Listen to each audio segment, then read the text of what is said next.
Hello student, this is BSc best online class. तो ये video BSc 5th semester chemistry paper second का है। ठीक है, तो यूनिट कौन सी चल रही है हमारी? थर्ड। तो इसका लेक्चर 18 है, ये लेक्चर 17 तक आप मेरे चैनल पर प्लेलिस्ट देख सकते हो यूनिट थर्ड की। ठीक है, तो मैं उसका लिंक डिस्क्रिप्शन बॉक्स में डाल दूँगी। ठीक है, तो इसमें पढ़ेंगे आज हम फ्लोरोकार्बन्स, यानी फ्लोरोकार्बन्स ये क्या होते हैं।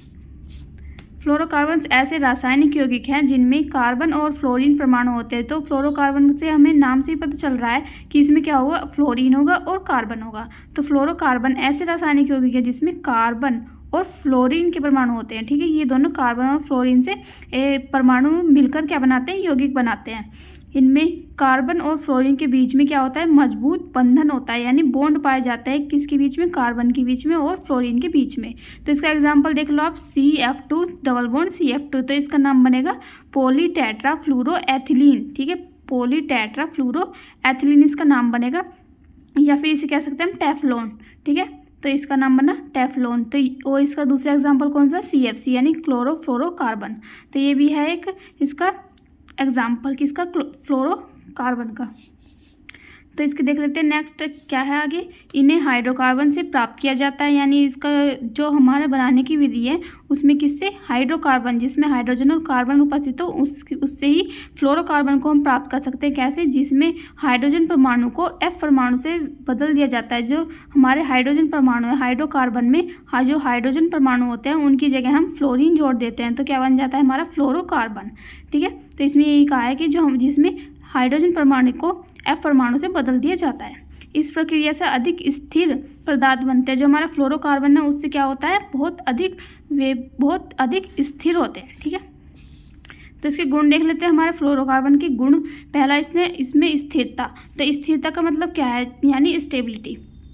कार्बन और फ्लोरीन के बीच में बंधन बहुत मजबूत होता है जो इन्हें अत्यधिक स्थिर बनाते हैं। तो इसमें क्या कहा है, जो हमारा कार्बन और फ्लोरीन के बीच में जो बंधन होते हैं यानी बॉन्ड होते हैं वो कैसे होते हैं, बहुत ही मजबूत होते हैं, यानी बहुत ही तकड़े होते हैं, जो इन्हें अत्यधिक स्थिर यानी बहुत ज़्यादा स्टेबल बनाते हैं। सेकेंड है इसमें प्रतिरोध। ये रसायन ऊष्मा और बिजली के प्रति प्रतिरोधी होते हैं, यानी जो हमारा फ्लोरोकार्बन है वो रसायन ऊष्मा और बिजली के प्रति प्रतिरोधी, यानी इसके विपरीत होता है। यानी इसमें इसे ना तो इसमें रासायनिक क्रिया हो सकती है, ना ही इसमें से ऊष्मा जा सकती है और ना ही बिजली प्रवाहित हो सकती है। थर्ड है इसमें कम सतह ऊर्जा, यानी इसकी क्या होती है, कम सतह ऊर्जा, यानी फ्लोरोकार्बन में कम सतह ऊर्जा होती है जिससे ये उत्कर्ष स्नेहक होते हैं। यानी इसमें जो होती है सतह ऊर्जा कम होती है इसलिए उत्कर्ष स्नेहक होते हैं। ठीक है, आगे देखते हैं। अब देखते हैं इसके उपयोग। फर्स्ट है इसमें कुछ फ्लोरोकार्बन रेफ्रिजरेटर, एयर कंडीशनर और दवाओं में उपयोग किए जाते हैं। जो हमारे फ्लोरोकार्बन है वो कैसे होते हैं, कुछ तो रेफ्रिजरेटर यानी फ्रिज में, और एयर कंडीशनर यानी AC में, इनमें और दवाइयों में उपयोग किए जाते हैं। जो हमारा वो है रेफ्रिजरेटर, उसमें कौन सा उपयोग होता है, CFC, जो हमारे ओजोन परत को नुकसान पहुंचाता है।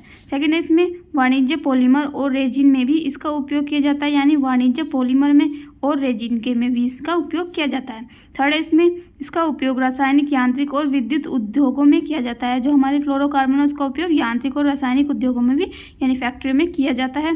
फोर्थ है इसमें फ्लोरोकार्बन युक्त रेजिन का उपयोग सतह पर ऊष्मा प्रतिरोध प्रदान करने के लिए किया जाता है। जो हमारा फ्लोरोकार्बन है वो, ठीक है, उसमें जो रेजिन होता है उसमें सतहों पर ऊष्मा प्रतिरोध प्रदान करने के लिए भी ये यूज़ होता है। ठीक है, अगर आपको ये वीडियो अच्छी लगी हो तो वीडियो को लाइक करें, शेयर करें एंड चैनल को सब्सक्राइब करें, जिससे आने वाली वीडियोज़ की नोटिफिकेशन आपको मिल सके। और अगर आपको इसकी PDF चाहिए तो डिस्क्रिप्शन बॉक्स से डाउनलोड कर लेना। Thank you so much.